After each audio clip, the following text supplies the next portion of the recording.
Bienvenue, bonsoir à tous. Dans les titres, ce lundi 4 juillet sur RTI 1, le démarrage des épreuves écrites du baccalauréat général, session 2022. Ils sont plus de 330 000 candidats, toutes séries confondues, qui affrontent les épreuves écrites.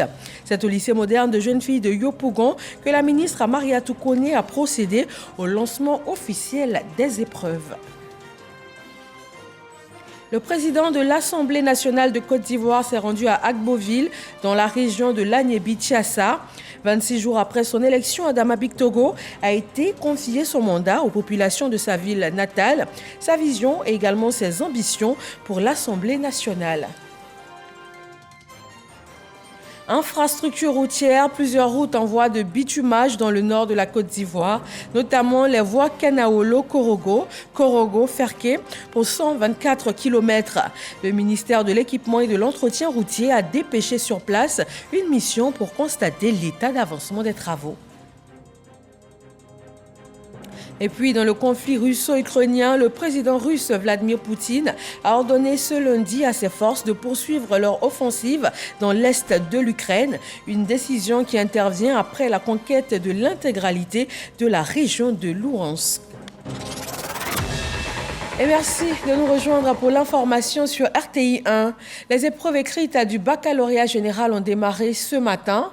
330 567 candidats, toutes séries confondues, sont soumis aux épreuves de français, histoire-géographie, mathématiques, philosophie et autres épreuves facultatives. C'est Forazegui. Lycée moderne de jeunes filles dans la commune de Yopougon. Premier jour de composition à l'examen du baccalauréat, session 2022. Dans ce centre, 630 candidats libres seront face à leurs copies dans quelques minutes. Nous avons le temps d'échanger avec l'un d'entre eux. Pendant cette semaine de l'oral, ça n'a pas été facile, mais bon, je me suis préparé, j'ai fait ce qu'il fallait, je me suis donné à fond. Et je pense qu'aujourd'hui, commence les épreuves écrites, ça ira par la grâce de Dieu. La matière que je redoute le plus, c'est la philosophie. Les candidats en salle peuvent bénéficier des conseils de leur ministre de tutelle, Mariatou Koné. Je voudrais vous souhaiter bonne chance, vous demander de vous concentrer sur votre travail, ne pas vous laisser distraire par de quelconque personne. Vous avez vu, pour le BPC, on a vu ceux qui utilisent les téléphones et tout ça. Laissez vos téléphones tranquilles, on veut évaluer votre niveau réel. Relativement à la fraude observée lors de l'examen du BEPC, la ministre de l'Éducation nationale et de l'alphabétisation rassure quant au renforcement de la sécurité. Nous avons initié la vidéosurveillance. Maintenant, sur l'ensemble du territoire, vous êtes en salle, nous on vous voit. Vous ne nous voyez pas, mais nous on vous voit. Et comme il y a des malins, il y en a qui sont experts en fraude, ils ont sectionné le câble. Quand ils ont vu, le BPC, il y a vidéosurveillance, en prélude au bac, il y en a qui sont allés sectionner des câbles pour faire en sorte que le système de tricherie marche. Je vais vous dire, on a remplacé. Les câbles qui ont été sectionnés là, on les a remis ensemble. Normalement, on n'a pas besoin de tout ce dispositif pour évaluer votre niveau. C'est pour vous-même qu'on est en train de faire. C'est le nom de la Côte d'Ivoire, c'est la dignité de la Côte d'Ivoire. Faire en sorte que quand vous sortez du pays, on regarde vos diplômes, on dit ça c'est un diplôme valable. 330 567 candidats au total prennent part à ce dernier de la série des examens à grand tirage. La première journée s'est ouverte avec les épreuves de français, histoire et géographie, mathématiques, la philosophie et les épreuves facultatives entre autres. Les résultats seront connus le 25 juillet dès 14 h dans les centres de composition. À Boaké, la capitale de Gbeke, ils sont 17 193 candidats repartis dans 27 centres de composition.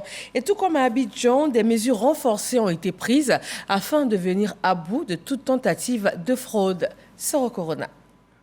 Épreuve écrite du baccalauréat, section 2022. Fouilles corporelles systématiques avec des détecteurs de métaux des candidats à l'entrée du lycée moderne Nembo.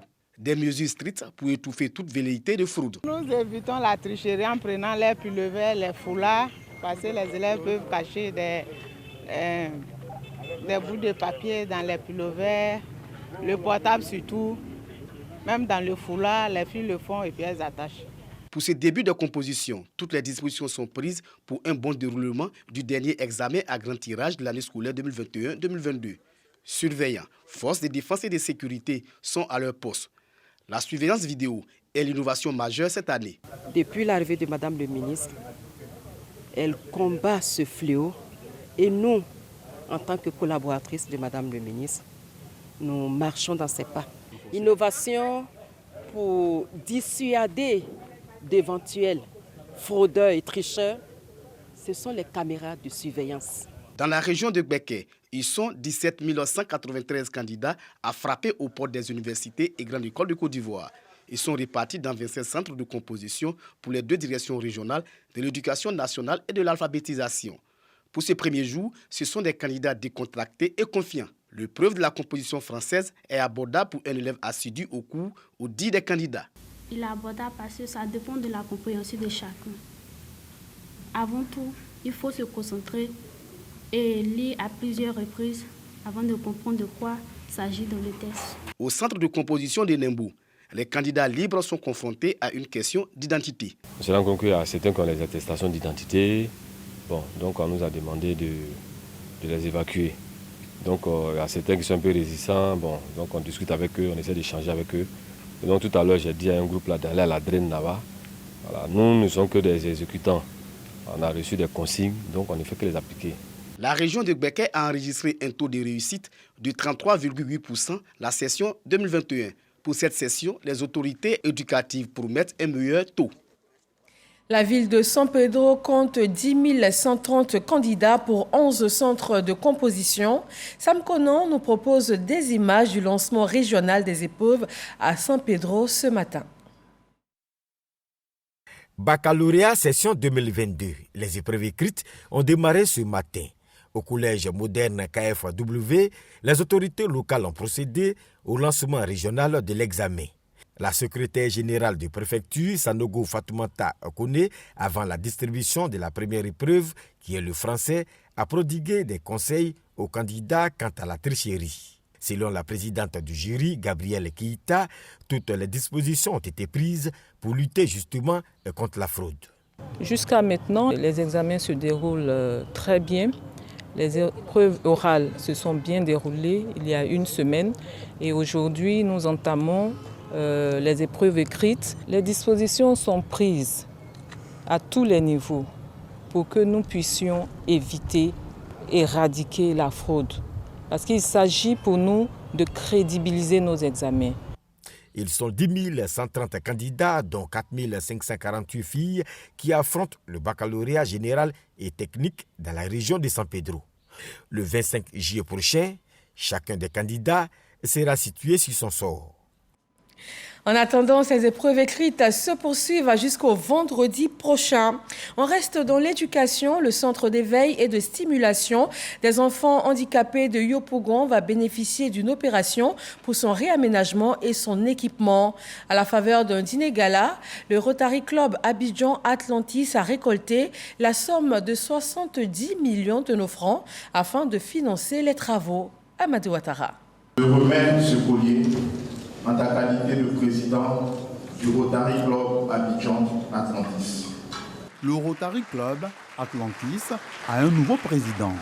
François Kofi Dibi remplace à ce poste Joël Kwame Ba. Parmi les priorités de l'entrant, la construction et l'équipement d'un bâtiment R+1 au centre d'éveil et de stimulation des enfants handicapés à Yopougon. D'où le sens de ce dîner gala. La priorité pour ce mandat, c'est de construire ce bâtiment. D'abord, nous pensons pouvoir le faire cette année afin que les pensionnaires puissent l'intégrer à la rentrée prochaine. Cette année, nous comptons reboiser plus de 3 hectares. Sur 200 millions de francs CFA attendus, 75 millions ont pu être collectés.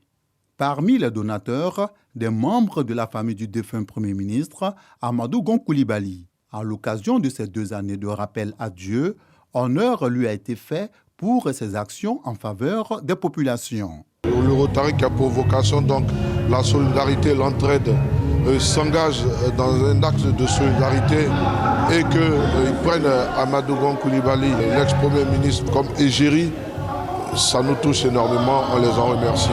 Ibrahim Magassa, cadre du Sud Comoé et parrain de cette soirée de bienfaisance, a apporté une contribution de 50 millions de francs CFA. Son représentant, le ministre d'État, ministre de l'Agriculture et du Développement rural, Kobena Kwasi Adjoumani, revient sur le sens de ce geste qualifié de solidarité. Mon frère Magassa a fait une importante contribution. Nous avons pratiquement atteint le niveau du montant et c'est pour moi une grande satisfaction d'être ici aujourd'hui pour servir la cause des handicapés et également pour honorer la mémoire d'un grand homme, Amadou Gon Coulibaly. Cette soirée de solidarité a été marquée par l'intronisation de 4 nouveaux membres du Rotary Club Abidjan Atlantis. Des prestations d'artistes ont apporté une note de gaieté. Le président de l'Assemblée nationale de Côte d'Ivoire est allé présenter officiellement son mandat, ses missions et sa vision aux populations d'Agboville, sa ville natale. Une cérémonie dans le cadre des activités officielles de l'hémicycle. Éric Goré. Ce sont plus de 10 000 personnes qui ont pris d'assaut la place Henri Konan Bédié d'Agboville. Ces populations se sont massées pour écouter le président de l'Assemblée nationale de Côte d'Ivoire. Ici, Adama Bictogo est en famille. Décontracté, il communie avec ses parents. Sa victoire à la tête de l'hémicycle, il la doit à ces populations qui ont fait de lui le député d'Agboville depuis plusieurs années. Le président du comité d'organisation, Pierre Ngundemba, rappelle le sens de cette rencontre. Bien que nous avons voulu ce jour une mobilisation limitée, montre que tout la Guévitiassa attendait ce résultat. Chers frères, tes parents sont heureux et fiers de toi. Cet événement qui renforce la cohésion sociale dans la localité est fortement apprécié par les parlementaires. Le président Adama Bictogo, il a su mettre à ses pieds toutes les tendances politiques au niveau de l'Assemblée nationale pour qu'on arrive aujourd'hui à cette fête. Le président Bictogo a fait l'unanimité, on peut le dire, parce qu'il a battu sa campagne de manière exceptionnelle vis-à-vis de tout le monde, sans distinction de groupe parlementaire. Lorsqu'il s'adresse à son auditoire, le président de l'Assemblée nationale n'a pas un discours préparé entre les mains. C'est donc avec son cœur qu'il parle. Des paroles axées sur la cohésion sociale et la paix en Côte d'Ivoire. J'aime Agboville, j'aime la région, j'aime mon pays, la Côte d'Ivoire, j'aime mon pays. Mon cœur bat au rythme des problèmes de mon pays.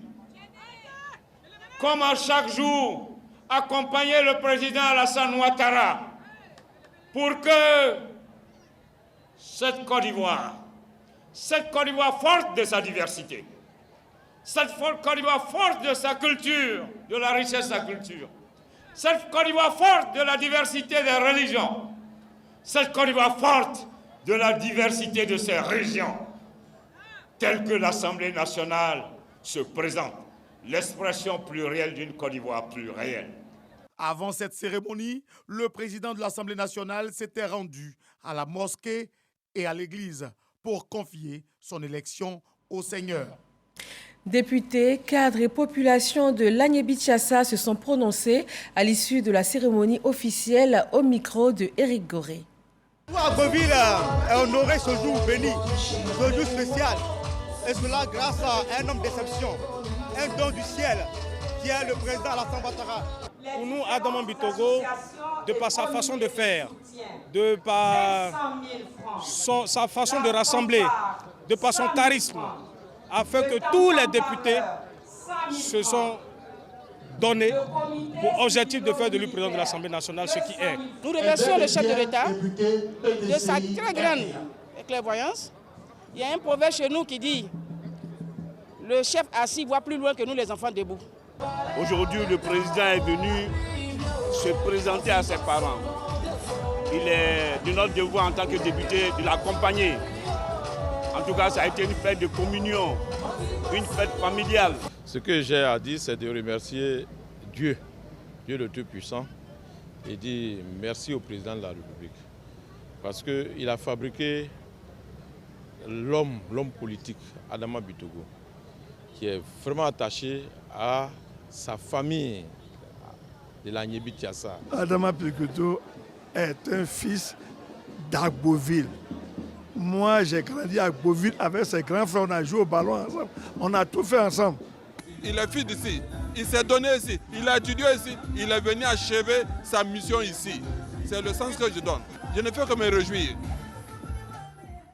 Dans le même temps, le Sénat, la Chambre haute de l'hémicycle, a reçu en séance d'information la Confédération générale des entreprises de Côte d'Ivoire. La valorisation des matières premières et son impact pour l'emploi, voilà le sujet de ce grand oral du patronat ivoirien devant les sénateurs. Le reportage de Kader Sogodogo. La valorisation des matières premières, quel impact pour l'emploi? C'est le menu servi par le Sénat de Côte d'Ivoire à la Confédération générale des entreprises de Côte d'Ivoire, CGC. Jeannot Aoussou Kouadio et son institution veulent en savoir davantage. Des questions, il y en a. Comment comptez-vous aider à l'intégration de l'agro-industrie ivoirienne dans les circuits mondiaux de distribution et de commercialisation?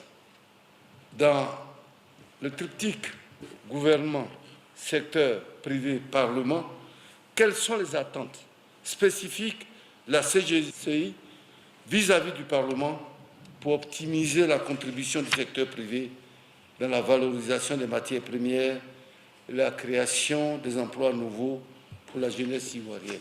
Après le mot introductif du président de la CGC, Jean-Marie Aka, c'est son directeur exécutif, Stéphane Aka Angui, qui procédera à l'exposé. Il faut dire que la Confédération avait fait des propositions dans le sens de la qualité et de la quantité des emplois. Un livre blanc existe dans ce sens. La vision est 8 millions d'emplois à l'horizon 2030, dont 5 millions entre 2021 et 2025. De l'agriculture jusqu'aux industries, tout y passe. La nécessité de l'adéquation entre la formation et l'emploi. La CGC trouve même plus de la moitié des brevets de techniciens supérieurs BTS démodés. Ce Parlement a pour rôle de contrôler l'action de l'État et de pouvoir éventuellement donc apporter sa contribution à la mise en œuvre de politiques efficaces. Une séance d'information qui permet au Sénat de mieux comprendre la situation. La vision est là, elle est claire et nette. Les voies et moyens nous ont été présentés, mais aussi les obstacles pour atteindre cette vision nous ont été soumis. Cette séance d'information a permis aux sénateurs de poser des questions individuelles. En tout cas, la Confédération générale des entreprises de Côte d'Ivoire, CGC, aura répondu à toutes les préoccupations. Dans le domaine des transports, on note l'ouverture aujourd'hui du 6e Forum international et Salon africain du transport. Les échanges réunissent tous les acteurs africains sur la modalité de mise en place d'un système de transport intégré. Lancine Bakayeko.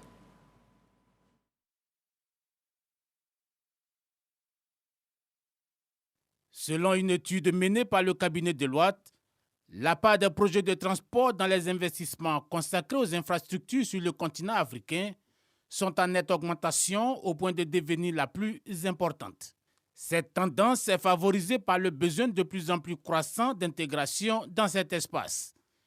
Une trajectoire que ce rendez-vous d'Abidjan vient combler. C'est un cadre d'échange et de promotion mis à la disposition des acteurs institutionnels et du secteur privé pour interagir et trouver des solutions pérennes aux grands enjeux liés à la bonne marche du transport, de la logistique et des infrastructures.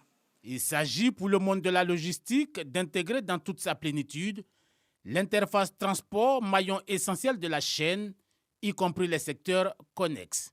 Surtout que l'état défectueux des réseaux de transport en Afrique limite l'interconnectivité et le volume des échanges commerciaux intra-africains.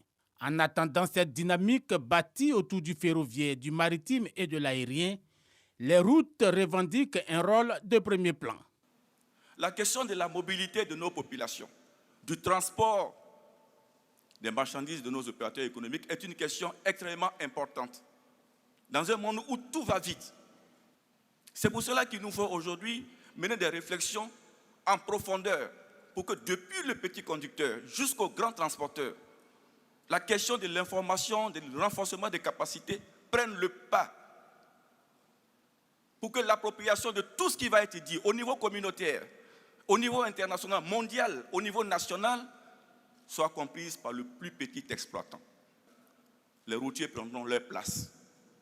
Au niveau des investissements dans les infrastructures, le gouvernement de Côte d'Ivoire maintient le cap. Ce forum devra être pour nous l'occasion de ressortir donc les défis que nous avons à relever, mais également, en tant qu'Africains, de nous projeter, de voir ce que nous avons à faire pour que ce secteur donc des transports soit un secteur qui connaisse la touche africaine et qui nous permette donc d'avancer.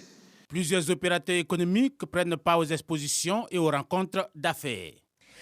Un secteur dont l'évolution va de pair avec celui des infrastructures routières. Et justement, des voies sont en cours de réhabilitation et même de bitumage. Korogo-Kanaolo, 90 km. Korogo-Ferke, 34 km. Ces routes sont en chantier.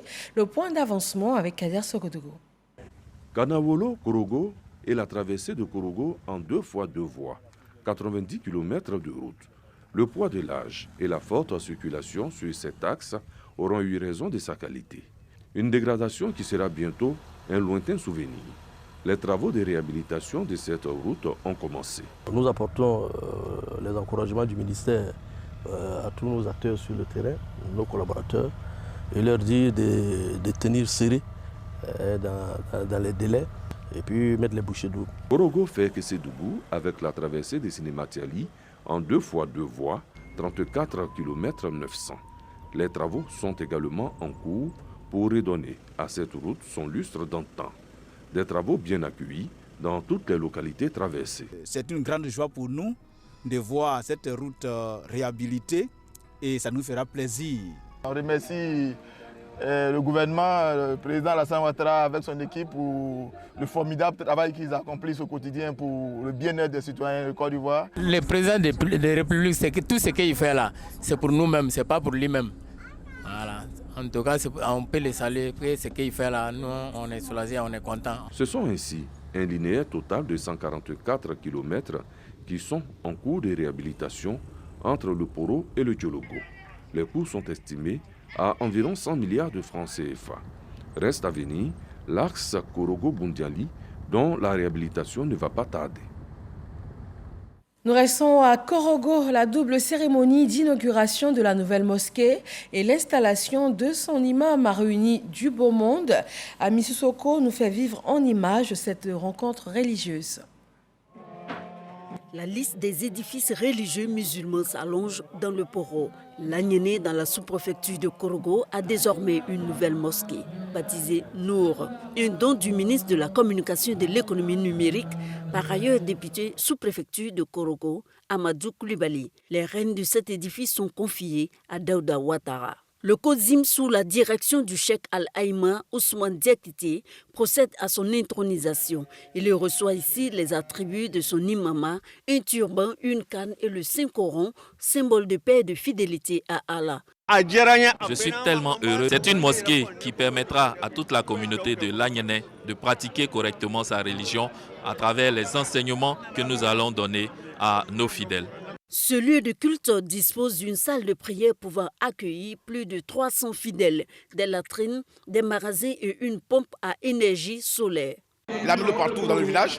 Il y a la mosquée, il y a même orque où quand on lave, il y a tout ça, il a tout fait.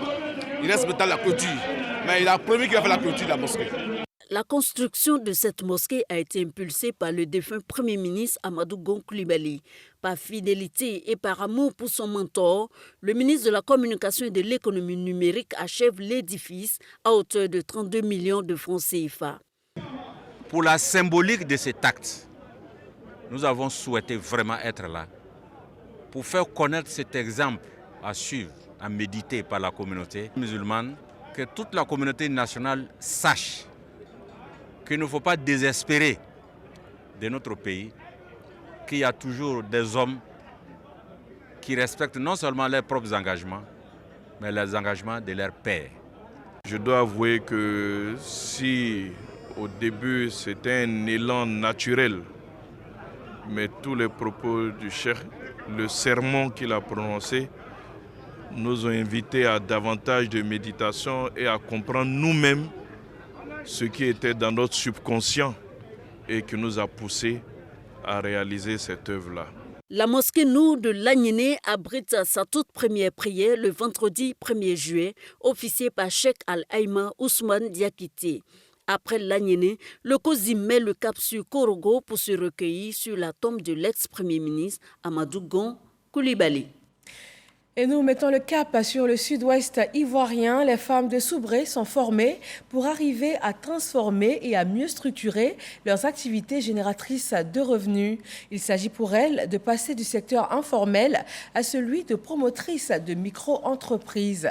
Godefroy Kambawa. Les femmes de Soubré sont connues pour leur courage, très actives dans les cultures vivrières. Certaines d'entre elles se font remarquer dans la production de l'EVA, du cacao et du palmier à huile. Sans oublier ces femmes qui ravitaillent les marchés au quotidien. Le hic, la majorité de ces activités sont dans l'informel. Le maire de Soubré, soucieux de faire de ces femmes entreprenantes des chefs d'entreprise, leur a fait bénéficier d'une formation sur la création d'une micro-entreprise.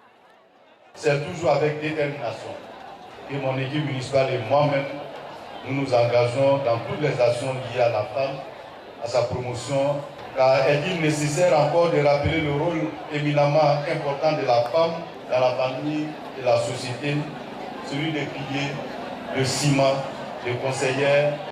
À la clôture de 3 jours d'études, les femmes de Soubré ont promis au maire Traoré Lassina de saisir la pêche qui vient de leur être tendue pour formaliser leur activité. Et pourquoi pas en faire des entreprises florissantes si elles bénéficient de financement. Ces femmes ont reçu le soutien du secrétaire général de l'Union des villes et communes de Côte d'Ivoire, Aled Badoun-Guessan, par ailleurs maire de la commune d'Ara.